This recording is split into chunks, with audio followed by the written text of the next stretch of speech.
Good morning, student. Welcome here in your social science class. Student, as you all of you know that we are discussing our chapter number 4. Which chapter? Yes, chapter number 4 from your history, the Mughal Empire. Student, this is your part 2 of this chapter. In part 1, we have already discussed just like who were the Mughals. Yes. So, can you tell me? Yes, who were the Mughals? Yes. So, the Mughals were descendants of two great lineages of ruler. Yes. If we talk about the mother side, they were descendant of Genghis Khan and died when 1227. Okay. And who was Genghis Khan? Genghis Khan was the ruler of the Mongol tribes, China and Central Asia. And if we talk about the father side of Mongols, okay. So, father side of Mongol, from their father side, they were the successor of Timur, okay, and died and when 1404, and he was the ruler of the Iran, Iraq, and if you talk about the modern day Turkey, okay, fine. To this student, we have already discussed about the list of the Mughal emperors also, so just take a quick recap, okay. So, first Babur, then Humayun, then Akbar, then Jahangir, then Shah Jahan. So, students, just take a short time period of all these Mughal rulers also, Mughal emperors also. So, first, if we talk about the Babur, okay. So, as all of you know about the Babur, Babur was the first Mughal emperor. Okay, from when to when? From 1526 to 1530, and he succeeded to the throne of the Fargana, and when in 1495, when he was only 12 years old. Okay, so what about the Humayun? Humayun reign, if we talk about the from first 1530 to 1556, but in between 1530 to 1556, 1530 to 1540, then when to when? 1555 to 1556. Then who? Akbar. As all of you know about the Akbar, Akbar was only 13 years old when he became emperor. Yes, at the age of only 13, Akbar became the emperor. Okay. And even Akbar reign can be divided into 3 periods. We have already discussed. So, what about the reign of Akbar? Okay, 1556 to 1605. Then we talk about the Jahangir also. So, many military campaigns also started by Akbar. Continued by whom? Continued by the Jahangir. And what was the time period of Jahangir reign? Yes, 1605 to 1627. Then the Shah Jahan. What about the Shah Jahan? Time period 1627, 1658. Then after the Shah Jahan, Aurangzeb. Yes, if we talk about the Aurangzeb, 1658 to 1717. So this, as you can see here. Now, student, let's come here. Now we will talk about the Mughal tradition of succession. Okay, now students, just look at here. We will talk about the Mughal. So, the Mughal did not believe in the rule of primogeniture. Okay, so primogeniture means the right of succession belonging to the firstborn child. Which child? Firstborn child. It means the eldest son. Okay, they did not believe that the eldest son will get the whole empire after the death of the Sultan. Okay, so where the eldest son inherited his father's estate. So instead of primogeniture, they followed. Which thing the Mughal followed? Yes, instead they followed the Mughal and Timurid custom of coparcenary. Coparcenary inheritance, or a division of the inheritance amongst all the sons. It means coparcenary means beta 3 lineage descendants, just like son, grandson and great son. Okay, they will all equally, okay, they will take care of the empire. So instead of this thing that elder son will get the whole empire, they followed which thing? Coparcenary inheritance. So according to the coparcenary inheritance, among the all son, okay, the whole empire divided into equally. So even you can say that some of the evidence and records also show the rebellion. Okay, we, as you can all of you know about the historians. So historians also got some evidence also and records of that Mughal time and which shows the rebellion by the Mughal princess for the throne. Okay. Now we will discuss Mughal relation with other rulers. Okay, so if we talk about the table 1, which we have already learned about the Mughal emperors, okay, major campaigns and events. So we will also notice that the Mughal rulers campaigned continuously against rulers, okay, who refused to accept their authority.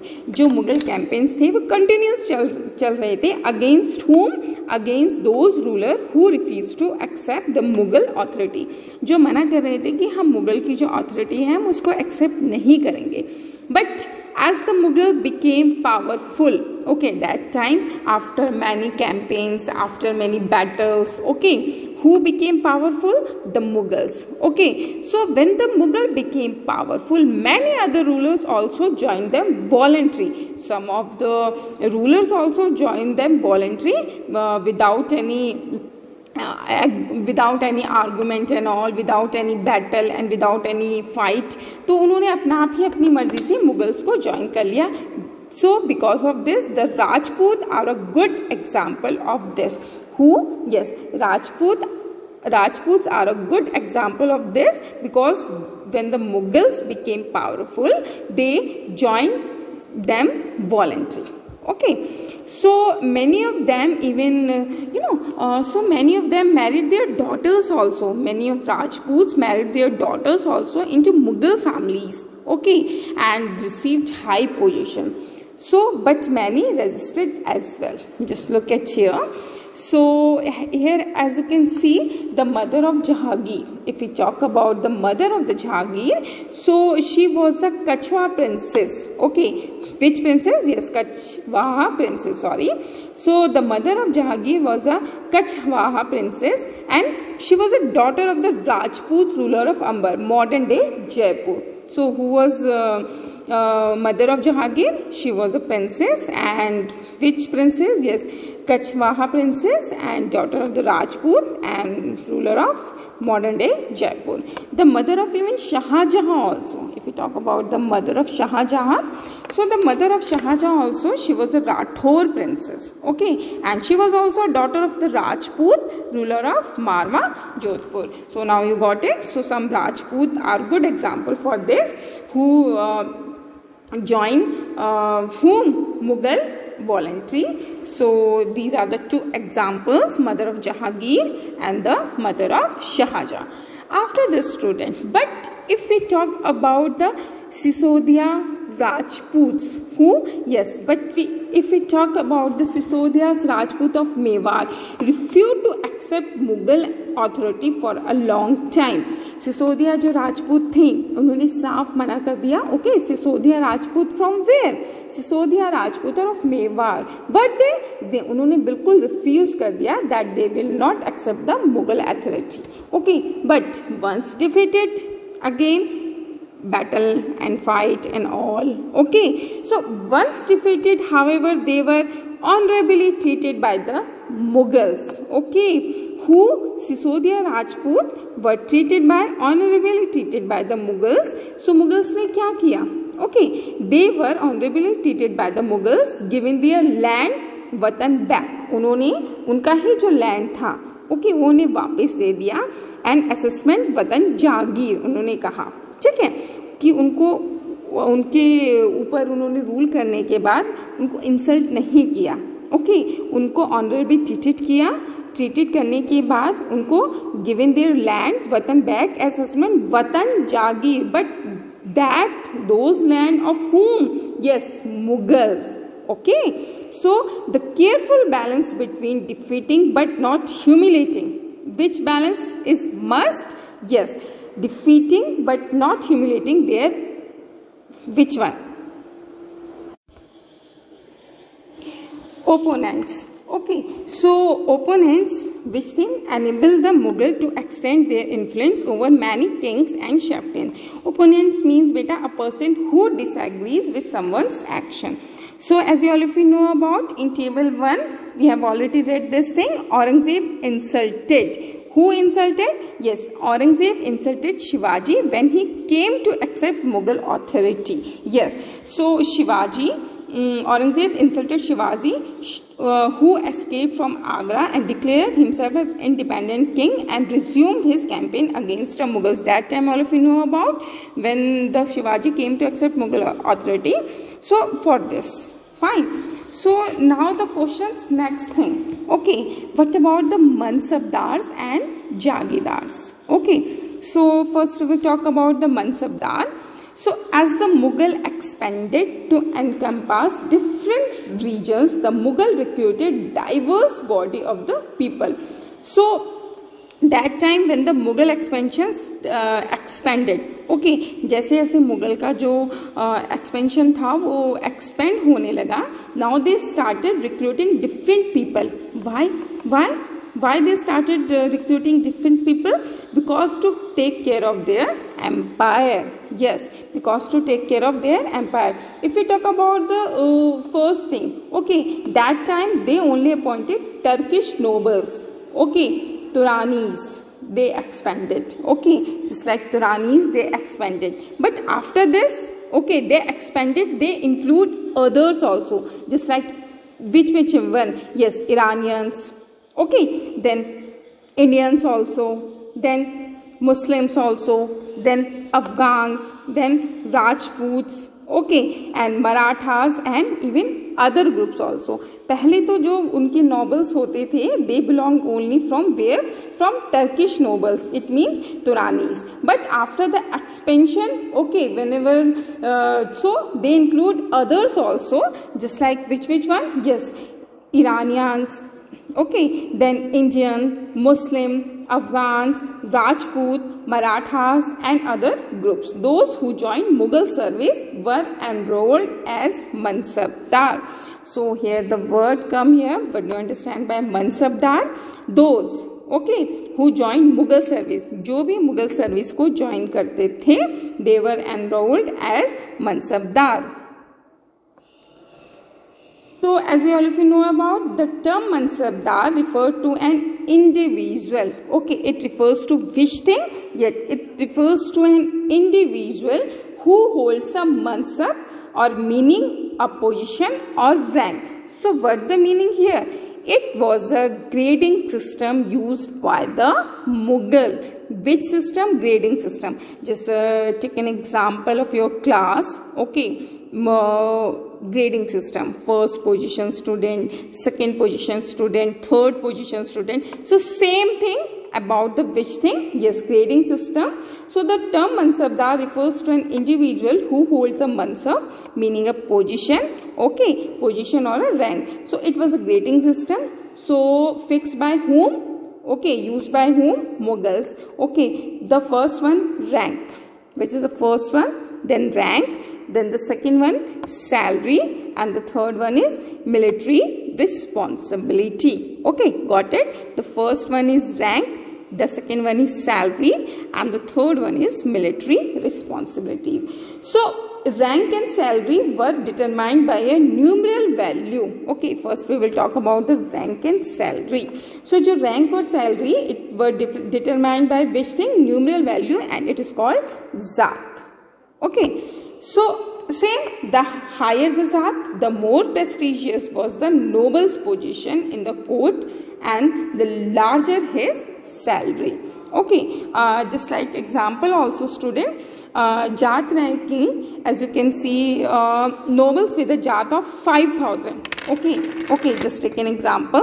So nobles with a Jat of 5,000 were ranked higher than those of 1,000. जिसकी जात 5,000 है, वो किससे higher है? वो आपका higher रहेगा जिसकी 1,000 है. Okay, so in Akbar's reign, if we talk about, so if you must know about it, Jat ranking, as you all of you know, nobles with a Jat of 5,000 were ranked higher than those of 1,000. जिसकी 5000 जात होगी वो किसकी ज़्यादा है, किसका rank ज़्यादा है, 5000 वाले का, किसके कंपैरिजन में, जिसका 1000 है.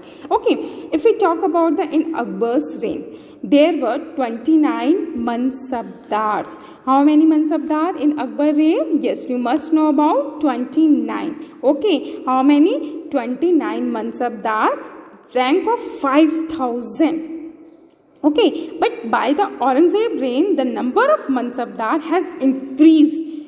औरंगजेब के रेन के टाइम पे मनसबदार जो है और इंक्रीज हो गए 29 to how many 79. Just look at the difference between 29 and 79. So would this have mean more expenditure for the state? Yes, Aurangzeb जो है ज़्यादा एक्सपेंस करते थे. Okay,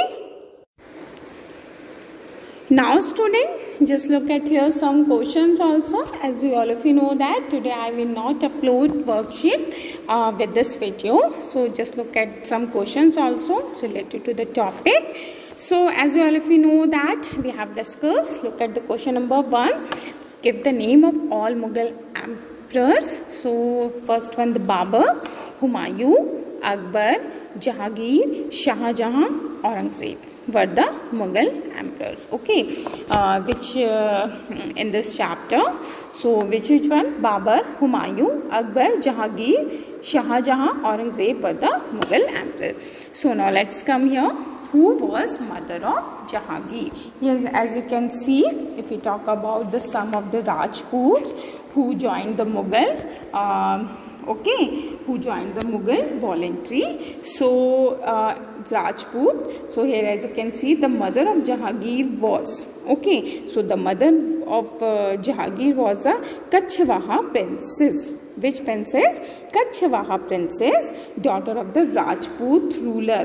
Which daughter? Yes, daughter of the Rajput ruler of Amber. Now at present, if we talk about in our country India, Amber, it is a place in Jaipur.